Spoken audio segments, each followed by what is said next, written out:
Mais prisões foram relatadas na morte trágica de uma jovem que aparentemente foi jogada de uma ponte abandonada no Brasil, em um incidente de salto de corda que deu terrivelmente errado.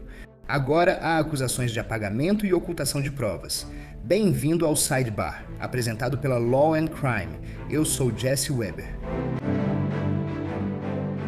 Temos novas atualizações sobre o caso de salto de corda no Brasil, que acompanhamos desde o início. Esse é aquele em que Maria Eduarda Rodrigues de Freitas, de 21 anos, morreu ao cair em um incidente de salto de corda. Ela teria sido jogada de uma ponte abandonada, sem estar presa a nenhuma corda nem cabo, caindo de uma altura de 40 metros. Essa é uma morte horrível, horrível. E tudo isso aparentemente foi registrado em vídeo que circula nas redes sociais. São 3 instrutores, Luiz Felipe Feliciano Egorov, de 32 anos, Vitor de Freitas Gonçalves, de 27 e Maicon Fernandes Sintra, de 42. Eles foram presos. Eles foram acusados de homicídio com dolo eventual. 2 deles supostamente fugiram do local antes de serem capturados. E, de acordo com a NBC News, a lei brasileira caracteriza essas acusações como matar alguém, não necessariamente com a intenção de matar, mas ao se envolver em um ato perigoso que traz um risco conhecido de morte, assumindo esse risco. E eles supostamente alegam que estavam em choque, que desmaiaram. Eles não se lembram de quem era a responsabilidade de prender Maria Eduarda, isso com base nas reportagens que estamos vendo. Na verdade, o advogado de defesa associado a este caso também teria dito ao portal G1 que esses indivíduos eram altamente experientes. A delegada Andréa Dantes Levi afirmou ao portal Globo que a empresa de salto de corda nem tinha autorização para estar ali. Portanto, há muito a ser analisado e considerado. Como disse, temos novos desdobramentos para discutir. Acabaram de sair. Primeiro, há novas imagens que surgiram sobre isso. Foi postado um vídeo na EPTV no YouTube, mostrando um ângulo diferente do incidente. Novamente, parece mostrar que os instrutores estão carregando Maria Eduarda, no estilo Superman, em posição de avião, sobre a plataforma, e é nesse momento que supostamente a jogam. Mas no vídeo, aparentemente dá para ouvir a pessoa que está gravando dizendo: "Olha isso!" E então outra pessoa diz: "Meu Deus!" E então, depois que Maria Eduarda aparentemente é jogada da plataforma, você ouve a pessoa que está gravando dizendo: Não, para, gente, uma corda quebrou." Você pode ver como os instrutores estão reagindo, aparentemente parecendo chocados, quase congelados no lugar. E agora a grande atualização. Mais 3 membros dessa equipe foram supostamente presos. Segundo o New York Post, eles teriam participado do planejamento e execução da atividade. As prisões ocorreram no sábado, 20 de junho. De acordo com o Globo, eles são Evelyn dos Santos Gonçalves, supostamente responsável pela empresa informal que realizou os saltos. João Antônio Piveta Ribeiro da Silva, que supostamente estava posicionado no chão abaixo da ponte, e Gabriel Barros. Martins, que supostamente deixou o local após a queda, aparentemente não colaborou com a polícia. Isso é o que diz Baxi Bati Notícias. E agora tem isso. Existe essa acusação de que todos eles, ou alguns deles, há uma acusação de exclusão de material digital, como as páginas de redes sociais da empresa Entre Cordas. Também há suspeita de que eles possam ter se envolvido na retirada da câmera, essa possível câmera GoPro que Maria Eduarda supostamente segurava durante o salto de corda. Na verdade, o MSN relata que uma testemunha ocular desse incidente, Rafael Goulart, que aparentemente era o próximo da fila para saltar depois de Maria Eduarda, contou à mídia. Ele viu um funcionário. Tira essa câmera, tira a GoPro da alça de pescoço de Maria Eduarda enquanto ela estava deitada no chão. Disse que viu isso como: ou estavam preocupados com o equipamento ou queriam esconder evidências. De acordo com o 9.com.au, uma ordem judicial foi emitida para a busca e apreensão de telefones, dispositivos eletrônicos e outras evidências. Segundo o The New Daily, foram emitidos mandados de prisão temporária por 5 dias. Havia supostamente suspeita de aceitar conscientemente o risco da morte de Maria Duarte e de obstrução da justiça. Agora, não está totalmente claro se eles foram presos temporariamente ou se foram oficialmente acusados, mas vou chamar um advogado criminalista brasileiro para falar sobre isso, explicar pra gente o que está acontecendo aqui, porque eu sei que pode ser confuso. Para mim também é confuso. O gabinete do secretário de Segurança Pública de São Paulo, em nota, disse: "Já vi muitas mortes, crimes, criminosos. Eu pratico esportes radicais." Nunca vi um caso tão repugnante e emblemático de desprezo pela segurança e pela vida dos outros como este. Que declaração forte. Outra. A Polícia Civil segue investigando para esclarecer toda a dinâmica dos fatos, identificar responsabilidades criminais e localizar a câmera usada pela vítima. No momento do salto, a câmera é vista como importante para entender o ocorrido. Muito se comenta sobre ela. Quero falar disso também. Ei, alguém aí tem gato? Porque é o seguinte: quem não quer que seu gato seja saudável e feliz, não é? Alimentá-los com Smalls, essa é a melhor escolha. A maioria das rações para gatos por aí é feita com ingredientes baratos, subprodutos de carne e ingredientes artificiais, e a saúde do seu gato é quem paga o preço. Essa é a verdade, mas a Smalls é diferente. Eles usam ingredientes 100% próprios para consumo humano sem conservantes, iguais aos da sua geladeira. Gatos precisam de proteína para energia. Eles precisam de bastante hidratação para ficarem saudáveis. Felizmente, a Smalls tem ao menos 80% de proteína animal. Os ingredientes frescos são cozidos suavemente para preservar nutrientes, hidratação e sabor. 88% dos tutores de gatos relatam que depois de alimentá-los com Smalls, seus gatos têm melhor digestão, pelos mais brilhantes e mais energia para brincar. Os especialistas também têm elogiado muito. A Forbes elegeu Smalls a melhor ração para gatos. Avaliadores do BuzzFeed disseram que seus gatos adoraram o produto. A saúde felina começa pela alimentação. Experimente Smalls com 60% de desconto no primeiro pedido, frete grátis e petiscos vitalícios em smalls.com/bar. Isso também parece interessante. Havia um influenciador digital no local naquele dia, que supostamente atuou como uma espécie de suporte técnico. Esse é um cara chamado Luiz Gustavo de Oliveira, de acordo com Baxi Noticias. O veículo informa que ele já trabalhava com essa equipe há cerca de 1 ano. Naquele dia, ele estava a cerca de 4 metros da plataforma, de costas para o ocorrido, pois aparentemente preparava um salto para o próximo participante. Isso foi o que ele teria dito às autoridades em um depoimento que foi traduzido para o inglês. Ela disse, abre aspas, recebi muitas mensagens nos últimos dias sobre o caso da tragédia em Lumeira. Optei por não me manifestar publicamente, pois há procedimentos e investigações em andamento. Não estou me omitindo nem sendo indiferente. No momento oportuno, vou me pronunciar claramente. Obrigado pela compreensão. A família de Maria Eduarda divulgou nota afirmando ser essencial apurar todas as responsabilidades e responsabilizar todos os envolvidos por seus atos e omissões.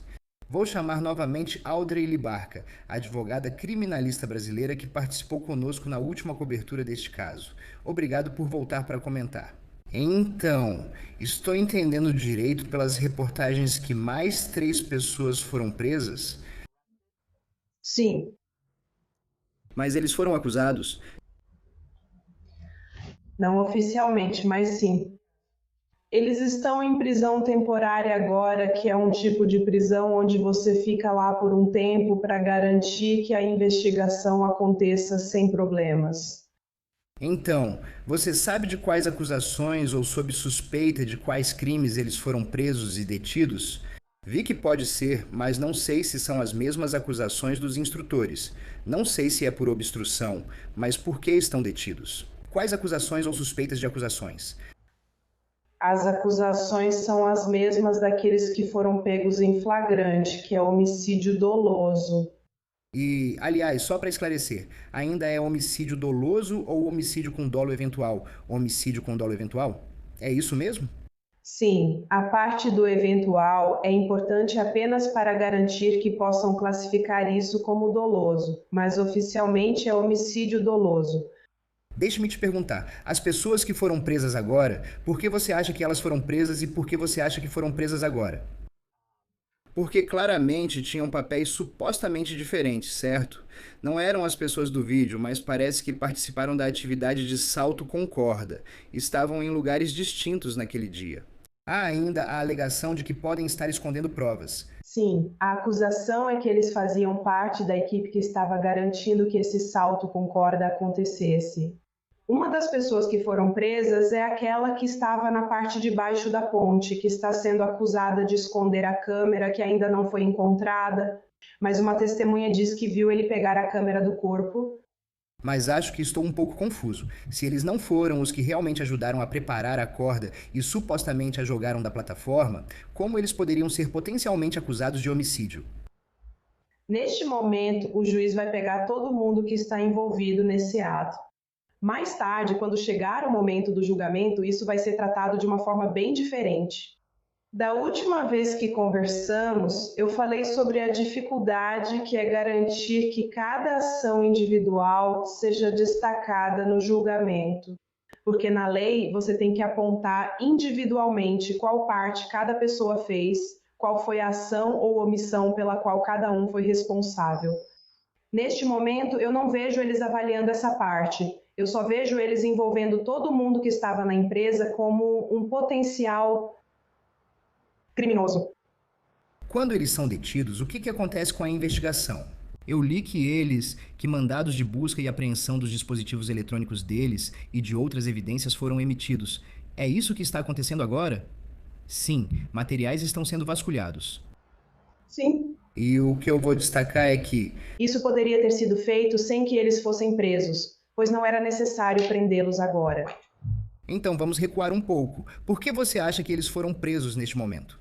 A justificativa do tribunal é que essas prisões são feitas para garantir que a investigação não seja prejudicada, mas eles não interferiram na investigação até agora.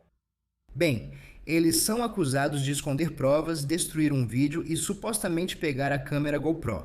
Então acho que consigo entender isso. Sim, essa câmera é muito importante para a investigação. Espero que eles a encontrem em algum momento, porque a câmera estava com a vítima o tempo todo. E a câmera vai mostrar se ela percebeu que estava, você sabe, sem a corda, se ela pediu para parar, se ela estava ciente, se eles estavam cientes de que ela estava sem a corda. Imagino se ela estava com a câmera antes de eles a pegarem, certo? Isso registraria as conversas deles sobre a corda, se ela olhou ao redor e se realmente a prenderam, já que ainda há confusão sobre como isso ocorreu. E ainda parece haver confusão sobre de quem era a responsabilidade de realmente prendê-la, certo? Exatamente.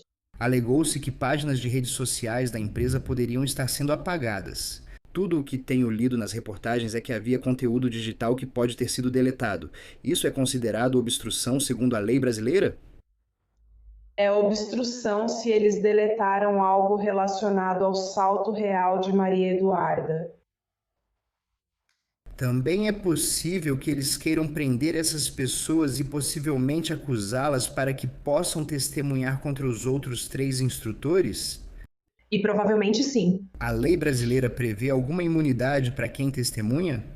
Existe esse instituto que pode te conceder imunidade se você testemunhar em alguns crimes, mas não se aplica nesse caso. Quero voltar um pouco porque está confuso. Ao ler as reportagens, retorno às acusações enfrentadas pelos 3. Eles ainda falam em homicídio com dolo eventual, homicídio com intenção eventual. Mas a teoria da promotoria, pelo que você está dizendo, é que vai ser com intenção, que eles deliberadamente, intencionalmente a mataram, ou que foram tão imprudentes, ignoraram tanto risco que isso caracteriza a intenção. Quero esclarecer sobre as 3 pessoas acusadas. Qual você acha que será a teoria do caso da promotoria? A teoria não é que eles foram tão imprudentes, que eles não se importavam, mas sim que eles não ligavam se ela vivesse ou morresse. Isso vai ser difícil de provar, porque até agora as declarações dizem que eles realmente não sabiam que ela não tinha uma corda. O que você acha do que a defesa tem dito até agora, pelo menos na mídia? Que eles são experientes, que desmaiaram, que não sabiam o que estava acontecendo, que estavam em choque, que já fizeram esses saltos antes, que não sabem quem era responsável por prender ela. Essas são algumas das declarações iniciais que estamos vendo, acredito eu, de advogados de defesa que estão associados ao caso. Aqui está o que eu penso sobre isso. Da última vez, você me perguntou sobre a regulamentação dessa atividade e, por engano, eu disse que o rope jumping e o monkey jumping não eram regulamentados. Isso estava errado. O bungee jumping é oficialmente regulamentado no Brasil, mas o rope jumping não. Porém, não ser regulamentado não significa que seja proibido. Então, não existe uma regulamentação específica para dizer quem é responsável por quê, como isso deveria ser feito, quais são os equipamentos, quem é responsável, quem não é. E quando se trata de um caso criminal, como eu disse, você precisa ser capaz de apontar exatamente quem fez o quê. E se essa atividade é tão sem regulamentação que mesmo que não houvesse declarações, você não conseguiria apontar quem era responsável por quê. Eles não sabem disso, por isso não aparece nas declarações. Eles não podem saber, não há regulamentação. Vou te perguntar sobre isso. Li isso segundo Bahia Notícias. Evandro Schutz, gerente técnico da Associação Brasileira das Empresas de Ecoturismo e Turismo de Aventura, afirmou que o Brasil possui requisitos para essas atividades de aventura. Ele disse em uma entrevista ao SBT News, abre aspas, o Brasil é referência mundial em normalização técnica para atividades de turismo de aventura. Nós temos 51 normas técnicas e uma legislação muito pertinente para a realização de atividades comerciais de lazer e aventura. Mas ele destacou que há regras sobre comunicação, equipamentos de segurança e habilidades dos profissionais. E ele alertou que episódios como o que estamos vendo aqui nessa ponte esqueleto, que ainda está acontecendo, dizendo, abre aspas, não é um caso exclusivo. Isso acontece todo fim de semana no Brasil de forma ilegal e irregular. Então, realmente fica a questão, quem é o responsável aqui? Se eles realmente não tinham autorização para fazer esses saltos, quero dizer, a culpa é do governo? A polícia está reprimindo outras organizações, especialmente depois desse evento? No meu ponto de vista pessoal, todos os envolvidos são responsáveis por isso. Quando se trata da ponte em si, a ponte foi construída para ser um trecho de uma linha férrea nacional, que na verdade nunca passou por ali. O trem nunca veio. Então essa ponte ficou inútil por muitos anos. E essas atividades aconteciam aqui há muitos anos. E nada foi feito para impedir isso. Eles colocaram placas de um lado, mas as pessoas entravam por propriedades privadas próximas à ponte, então elas nem viam a placa. Elas só sabiam que havia uma ponte e que precisavam chegar lá de alguma forma. A ponte em si pertence ao governo federal, mas as prefeituras das duas cidades envolvidas também compartilham a responsabilidade sobre isso. Elas tinham que colocar placas, tinham que garantir que impediriam as pessoas de acessar essa ponte, porque já se sabia que esse era um lugar perigoso há muitos anos. Depois que tudo isso aconteceu, o governo federal se comprometeu a implodir a ponte. Eles vão demolir ela. E as cidades envolvidas vai colocar barreiras para impedir que as pessoas acessem essa ponte de ambos os lados. Enquanto isso não acontece, mas isso aconteceu agora. Isso já deveria ter acontecido há muito tempo. E também... Apesar de tudo isso, o rope jumping não é exatamente uma atividade nova. Não começou a acontecer ontem. Então, se não fosse para ser absolutamente proibido, isso já deveria ter sido regulamentado há muito tempo. Não parece para você que eles vão demolir essa ponte depois que isso acontecer? E a ideia é que seria preciso algo assim para que a ponte fosse demolida. Mas isso não significa para você que o governo está reconhecendo responsabilidade? Isso é o governo dizendo que deveríamos ter demolido? Havia um problema. Nós não reconhecemos. Nós não fizemos isso. Isso mostra que toda a alegação de perigo sobre a ponte é verdadeira? O outro argumento é que a situação parece tão grave que não resta opção além de demolir. A responsabilidade agora é dos réus, que respondem por isso, seja em uma ponte ou outro lugar. Mas eu estou curioso para saber sua opinião sobre isso, porque se eles vão demolir a ponte, não parece que o governo está reconhecendo que estava errado? Com certeza. Posso perguntar algo antes de encerrar?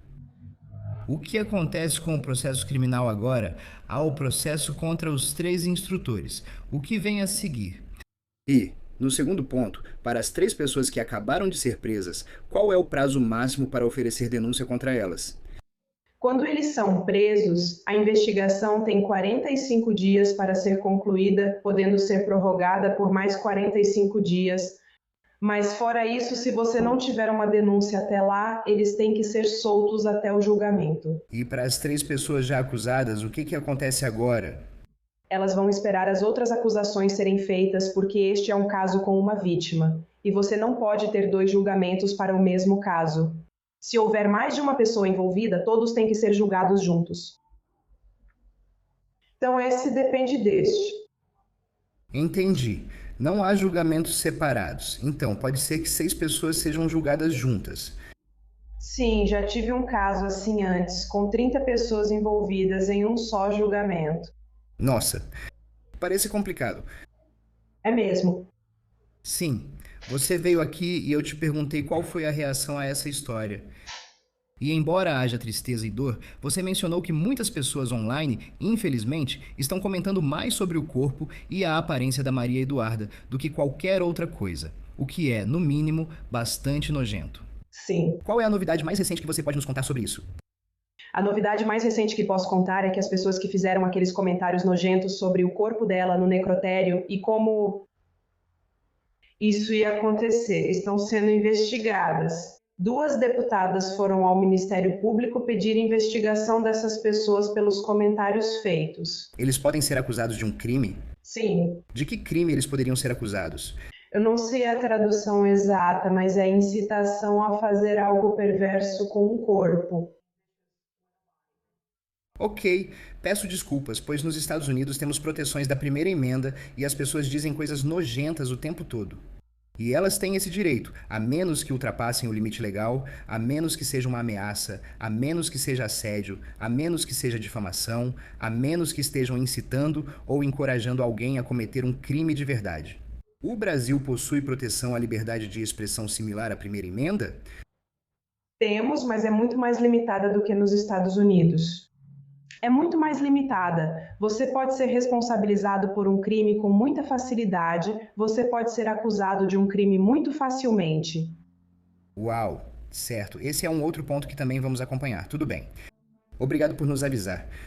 Foi ótimo te ver e obrigado por compartilhar as novidades. Obrigada, Jesse. E isso é tudo que temos para vocês agora aqui no Sidebar, pessoal. Muito obrigado por nos acompanharem e, como sempre, por favor, inscrevam-se no YouTube, Apple Podcasts, Spotify, onde quer que vocês ouçam seus podcasts. Vocês podem nos ver na Peacock da NBC. Me sigam no X, Instagram e no Jesse Weber Live na News Nation, de segunda a sexta, às 11 da noite no horário do leste. Até a próxima!